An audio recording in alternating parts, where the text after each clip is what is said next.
wax naan la meilleure des théories ne vaut rien sans preuve da nga ne am na ku nekk ci c'est pas ci mairie bi defalul dara village bi yow en tant que jeune xale bu ndaw nekk koo ci mairie yoragoo fonction bu dëgër yaa ngi teg say preuve ci sa village kon kooku déjà c'est pas des théories kooku c'est maanaam loo pratiquer la loo jëf la ñu gis kon déjà bu fekkente ne gars yi jox nañ la bopp c'est parce que da nga ñëw nekk un gosse de rien du tout commencé teg ñuy gis di def ay preuves ñuy gis. oui bon ñun dañoo nekkoon ay xale yu ndaw di gis mag ñi ñu nekk sur la voie de la politique di ci gont suba ak ngoon gudd ak bëccëg mais en vain duñu apporter dara. rien du tout dëkk ba. en vain mooy rien. en vain rien du tout donc duñ ko apporter dëkk ba ñu ne ñun kat dañuy fipp parce que tey le développement de Kébé repose sur nos épaules nous jeunes intellectuels donc ñu ne pourquoi pas donc ñu dem politique yi pour que indi suñu gox pour que Kébé mën a doon dëkk boo xamante ne tey pourquoi li may wax rek Kébé moo pari. ma Kébé buñ ne politique man jàpp naa ne bagage intellectuel war na mën a def différence bi n'est-ce pas mais tey da ngay remarquer benn certaine arrogance pour ne pas dire sax indiscipline wala ma wax ko rek benn instant jaar ci une certaine indiscipline venant de certains politiciens da ngay gis gars yi ils tirent à bout portant dañuy yàbbi ay kàddu yu ñaaw des fois di xam ku ne politique ne concurrence n'est-ce pas ku ne concurrence wax dëgg yàlla ne game wala jeu parce que yow da nga yéene sa bopp kii yéene boppam ngeen am leen loo xam ne maanaam da ngeen bokk li ngeen bëgg yow nga bëgg ko conserver kee bëgg koo jëlee ci yow yaa ngi may dégg wala kee bëgg ko jël kële bëgg ko jël kon foofu foog concurrence am mais pourquoi pas ñu def ko benn concurrence bu loyale éviter concurrence bu déloyale maanaam déjà politique sénégalais déjà d'une manière globale yow ban analyse nga ci am. bon politique gu Sénégal comme ni ma la ko waxee rek Seydina ñun bu ñu defee politique bi nga xamante ni tey gis nañ suñu mag di ko def dañuy wàcc suñu yoon te dama la waxoon ne ñun dañoo créer mouvement jeunesse nouvelle vision. on veut un nouveau type de sénégalais. et nouveau type de sénégalais boobu noonu dafay tegu sur la voie de l'éthique. et que éthique bi nga xamante ni tey dañ ko war noon jàngale ci suñu école yi xale yi di ko jëfee di ko waxee tey jii ni ñun loolu lañ tegu de telle sorte que tey politique bi nga xamante ni gis nañ ko na nit ñi di xeex assemblée nationale yaakaar naa ci àdduna bi fu ñu dul xeexee assemblée nationale amul. à l'assemblée ay coups dóorante ay coups à l'assemblée nationale. àdduna bi yëpp laa wax assemblée bu ñu fi dul xeexee boo ko doon xool amul. mais ñun dañ ne ñun gëmuñu lool ñun suñ théorie mooy en tout cas kenn duñu yàpp duñu yàpp ci lan mooy duñu yàpp ci yoonu njubadi duñu yàpp ci yoon boo xamante ne wax dëgg yàlla bokkul ak yoon bi nga xamante ne tey moom lañ tracé avec le mouvement jeunesse nouvelle vision parce que tey bu may xool ci échéance yi ñu jëm di mooy élection locale yi nga xamante ni tey moom la locale c'est prévu au mois de janvier. c'est prévu au mois de janvier. et j'en profite tey jii nii pour wax ne ñu ngi gërëm le président Macky Sall ci choix bi nga xamante ni porté na ko si mon ami mon frère Imam Assane Maron du maire de la commune de Mbadakhoune ki nga xamante ne tey wax dëgg yàlla nit koo xamante ne la je peux dire que c'est le maire le plus poli au Sénégal. Le maire le plus poli au Sénégal. Le maire de Mbadakhoune. Le maire de Mbadakhoune Imam Assane Maron je le dis haut et fort moom rek la ci département Guinguinéo moom mooy maire bi nga xamante ne tey dañ koo fal ci jikkoom xam nga ñu bëri dañ leen di fal par rapport ak seen poste génn xaalis mais nit ki tey dañ koy fal ci jikkoom tey kooku tey bokk na ci samay référence waaw parce que c'est un maire loyal mais aussi ki nga xamante ni il est fidèle à sa population et proche à sa population moo tax tey président Macky Sall renouveler confiance boobu ci moom mais aussi le président du conseil départemental que je salue de passage ki nga xamante ni mooy actuel DG du Prodac di Pape Malick Ndour moom tamit yaakaar naa li nga xamante ne tey mu ngi koy def ci département Guinguinéo à travers toutes les mairies du département moo ko may gëdd bi nga xamante ne président de la République jox na ko pour def ko DG du Prodac mais aussi renouveler confiance am pour joxaat ko mu jiite tête de liste Benno Bokk Yaakaar au niveau du département. benn instant ne nga échéance yu ñu jëm ma ne la mooy élection yi élection locale yi en vue élection présidentielle yi gars yaa ngi wax troisième mandat ou pas mais xam nga yaa ngi wax yi maanaam poli mooy yaru dal teey jikko yu rafet et tout monsieur le maire de Mbadakhoune il s'appelle comment nga ne Assane Maron ne nga loolu moo tax ñu fal ko dañ koo naw ci jikkoom mais yéen seen concurrent direct yi est-ce que xam nga ne duñu leen bàyyi ci loolu parce que man ñee ma gis mën naa citer sax benn parti mën naa citer Pastef yéen Pastef dañ leen a marqué marquage culotte dañ leen est-ce que yéen waa APR est-ce que Pastef telewuñu leen nelaw. waaw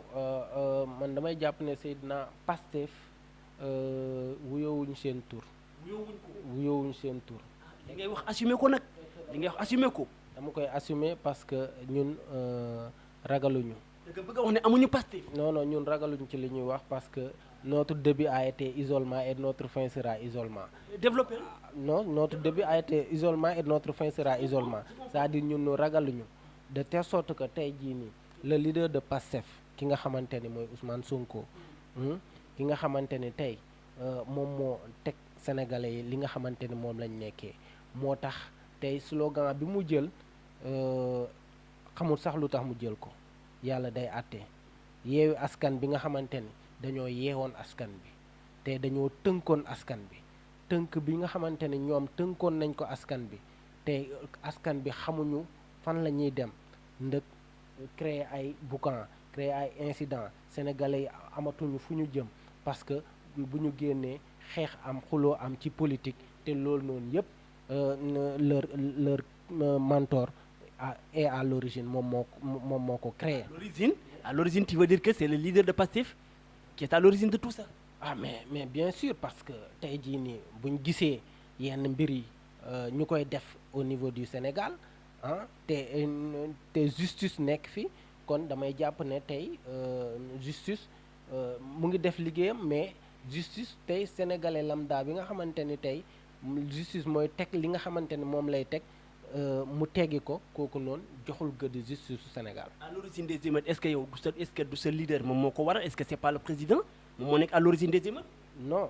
Seydina mën naa wax ne le Sénégal le président de la République n'a rien à voir avec ces émeutes. Pourquoi? Parce que loolu noonu origine bi c'était un simple Sénégalais avec son camarade sénégalais ñu am problème comme man ak yow Seydina ñu am problème ñu mënoon koo régler dans l'amiable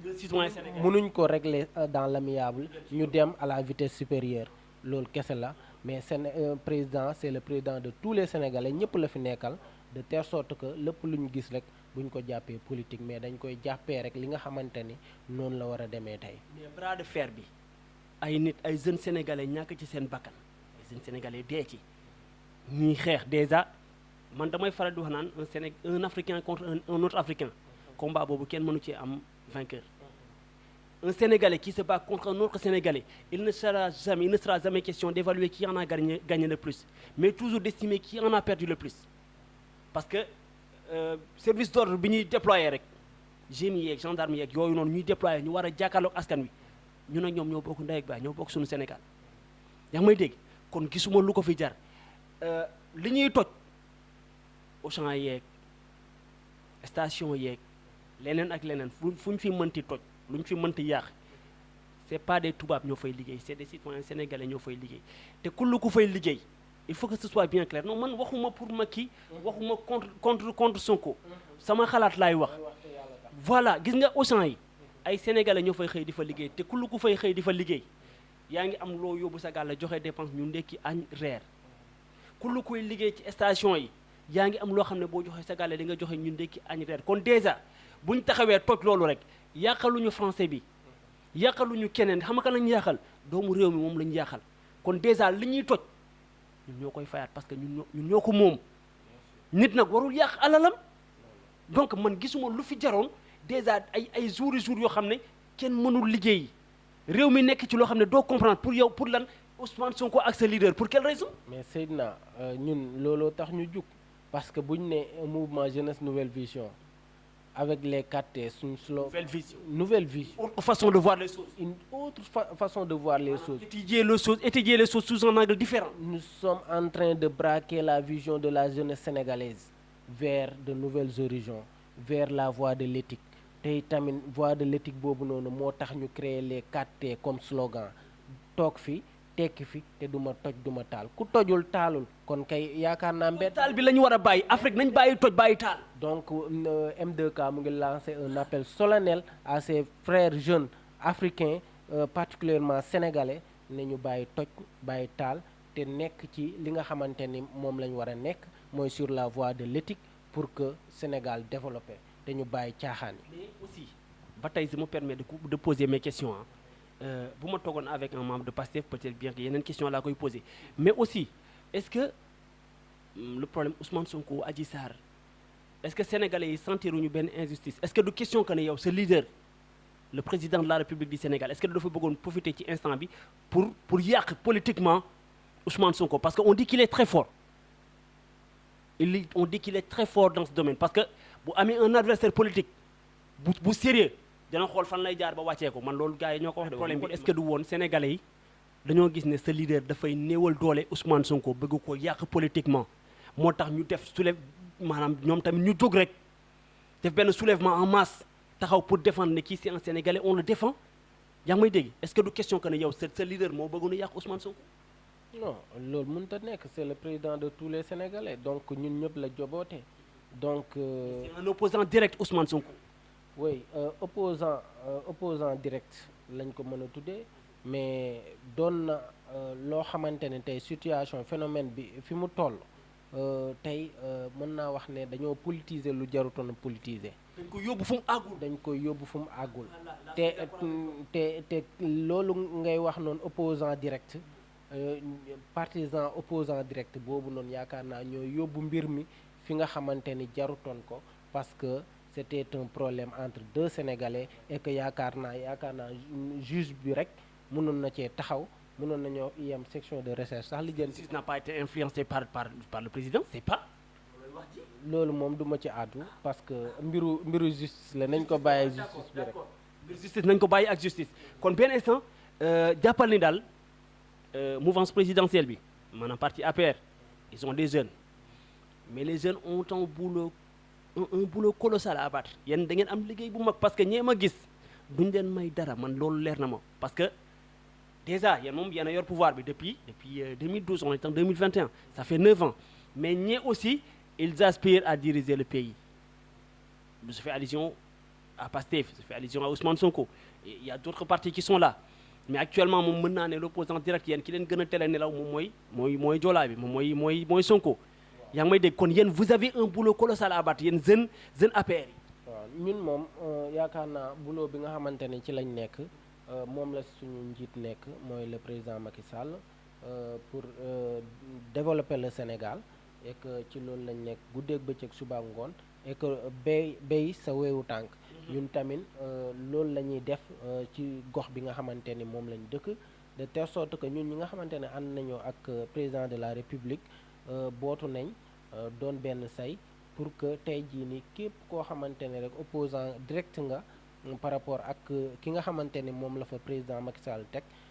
di imam Assane Maron ñu jongante ko ak yow won la ne mbir mi du xeex du xuloo mais liggéey la c'est poser des actes te à travers donc les actes yi nga xamante ne tey jii nii le maire imam Assane Maron ànd ci ak son camarade son frère Pape Malick Ndour à travers le département de Guinguinéo ñoom ñu ngi koy teg de telle sorte que tey bépp opposant boo xamante ne tey mu ngi jàmmaarloo pour mën a teg ki nga xamante ni mooy seen leader à la place de notre leader ñu defante ko ak yow moo tax ma ne la tey leader yi nga xamante ni tey yàlla def na ñun ñoo bokk APR te président de la République jotul leen a choisir pour ñu jiite tête de liste Benno Bokk Yaakaar ci suñu département ak suñu commune ñu ngi leen di woo pour ñu rejoindre ànd ci li nga xamante ni dogal bi nga xamante ni président de la République dogal na ko pour que ñu bokk liggéey bi waaw mais nag parfois day am ñoo xamante ni duñu topp ndigal et que ku toppul ndigal damay jàpp ne yow bokkoo ci Alliance pour la République parce que jàmm day nangu dogal. Donc chère population de Mbadakhoune, je vous appelle ñi nga xamante ne tey ñu ngi ci Alliance pour la République te le président Macky Sall jotu leen a choisir pour ñu jiite liste Benno Bokk Yaakaar ndax ki fi yàlla teg la ko jox di Imam Assane Maron. Man daal li ma bëgg mooy ñëpp rangé wu derrière Imam Assane Maron parce que am na ñoo xam opposants yoo xamante ni sax dañuy mbuboo ne président de la République moo leen doyloo wala ñuy mbuboo ne la première dame moo leen doyloo te ki nga xamante ne tey jii nii moo représenté la Fédération nationale des mouvements de soutien de Marème Faye Sall au niveau du département de Guinguinéo et en particulier dans la commune de Mbadakhoune, c'est Makebe Kebe, donc M2K, moom moo représenté la Fédération nationale des mouvements de soutien de Marème Faye Sall au niveau du département. Donc di wax ne képp koo xamante ne rek yaa ngi wax ne Marème Faye Sall moo la mandaté wala moom ngay political yaa ko représenté ci département ou bien yaa ko représenté ci commune ba tax nga bëgg a jël bopp APR kooku noonu man maa ngi lay défier man M2K Makebe Kebe wax la ne loolu noonu du jàll parce que ñun ñii nga xamante ne tey on est des jeunes dem nañ liggéey xam ràññee mais aussi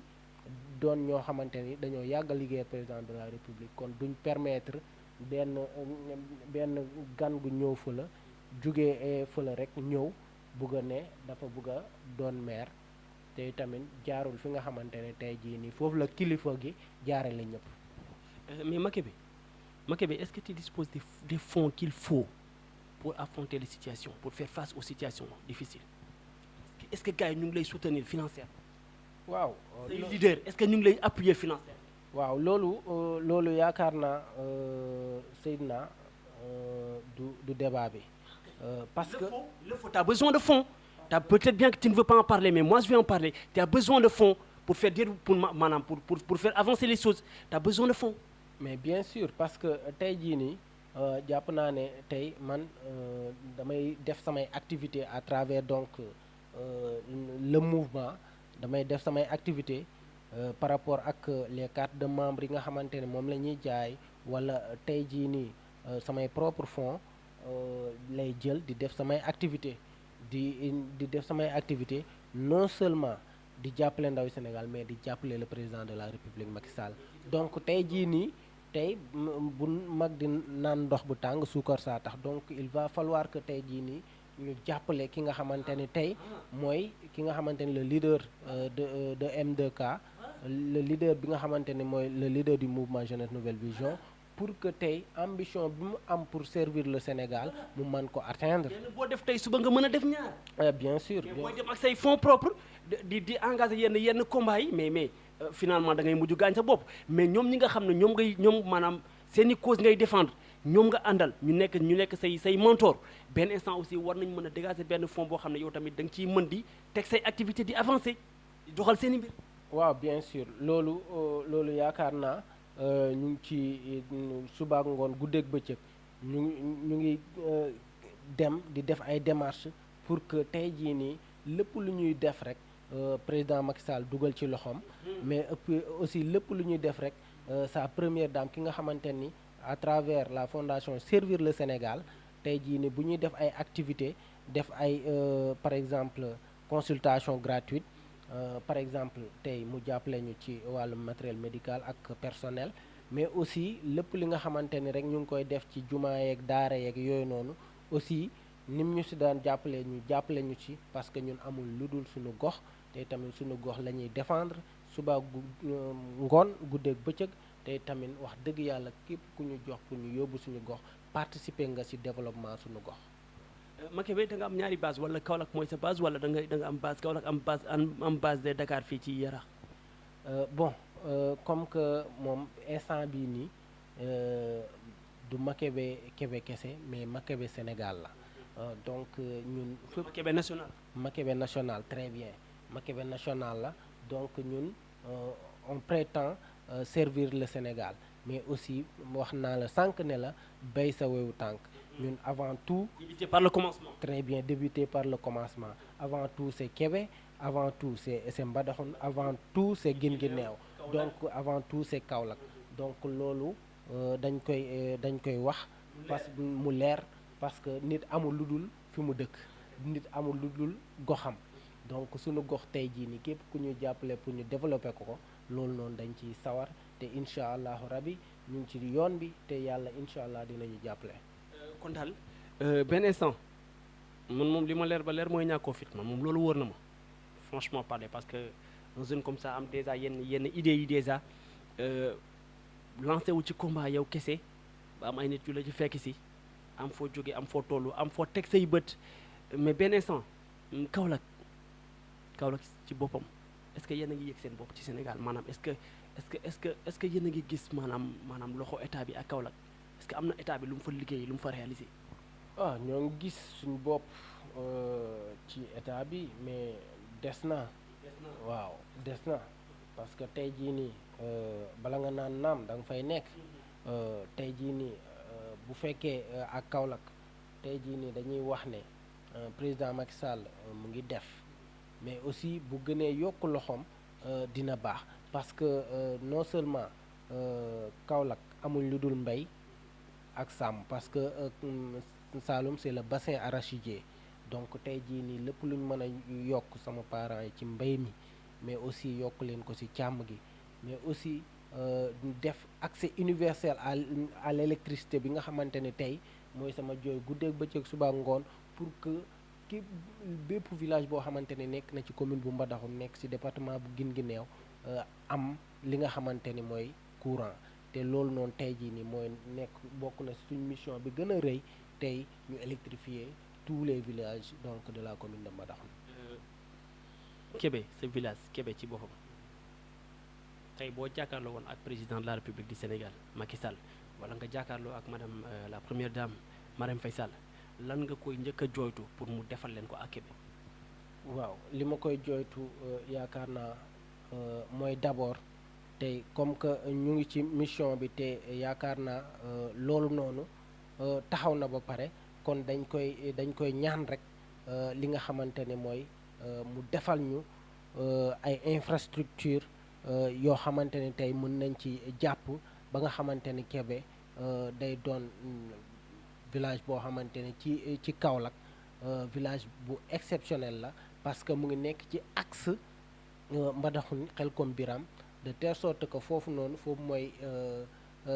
autoroute bi nga xamante ne moo jugee Fatick dem Kaolack foofu mooy terminus bi donc de telle sorte que foofu noonu village pilote lay doon village boo xamante ni wax dëgg yàlla mën naa accueillir infrastructure bu mënti nekk te tey jii nii sur le plan bi nga xamante ni mooy plan foncier yaakaar naa ni foofu tamit dinañ ñu gën a jox gëdd foofu de telle sorte que tey képp koo xamante ni tey da nga bëgg li nga xamante ni mooy suuf tey di nga jaar fi nga war a jaar pour que nga bénéficier ci suufu Kébé parce que suufu Kébé man je le considère comme du diamant la parce que tey Kaolack amatul foo xamante ne tey fu gën a riche suuf foo xamante ni mooy Kébé donc Kébé le président Macky Sall tey maa ngi lancé un appel doon na dëkk boo xamante ni président Macky Sall daf ko war a gën a jox gëdd parce que tey doon na dëkk bi nga xamante ne tey wax dëgg yàlla mooy dëkk bi ma gënal ci Sénégal. loolu leer na kon damay faral di wax naan série du yem ci benn épisode te yow c'est la première fois may déplacé wu ñëw séq ak yow waxtaan mais xam naa du mujj tey waaw non loolu bu sonal sa bopp di nga remercier ñëpp di nga woote aussi gars yi pour ñu ñëw jàpp ci mais li ma la mën a wax rek mooy man moom je te suis de près man maa ngi lay topp de près tey fii la du ñàkk beneen jour pourquoi pas ñu jóge fi dem ba Kaolack dem ba Guinguinéo dem ba Mbadakhoune dugg ba Kébé pourquoi pas ah kon loolu lépp c'est à envisager mais tey moom li ma indi woon ci question fii laa koy yemalee lan ngay tàggatoo. waaw li may tàggatoo mooy gërëm ak sant sénégalais yi nga xamante ne tey ñoo may seetaan mais aussi di gërëm fi nga xamante ni tey mooy sama fief Kébé mais aussi bu ma ne Kébé lay waa Kébé lay gërëm rek damay jox ki nga xamante ni mooy sama waajur bu jigéen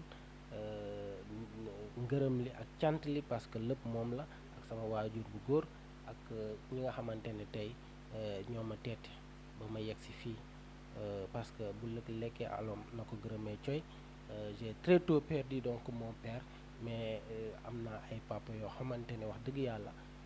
ñoo ma teete ba nga xamante ne lépp loo xamante ne ñeme naa ko tey ma yegg fa et que aussi maa ngi gërëm ki nga xamante ne mooy sama yaay sama lépp fii di mère Awa Ndiaye ki nga xamante ne tey moom moo may ki nga xamante ne mooy sama jamaa di Mame Fatou Ndiaye di sama jabar donc kooku lay terminer di gërëm Sénégal yëpp di gërëm Kaolack di gërëm Guinguinéo di gërëm Badaxoune di gërëm Kébé bi nga xamante ni foofu laa dëkk merci beaucoup. Parole de Makebe Kébé sama gars yi l'émission tire à sa fin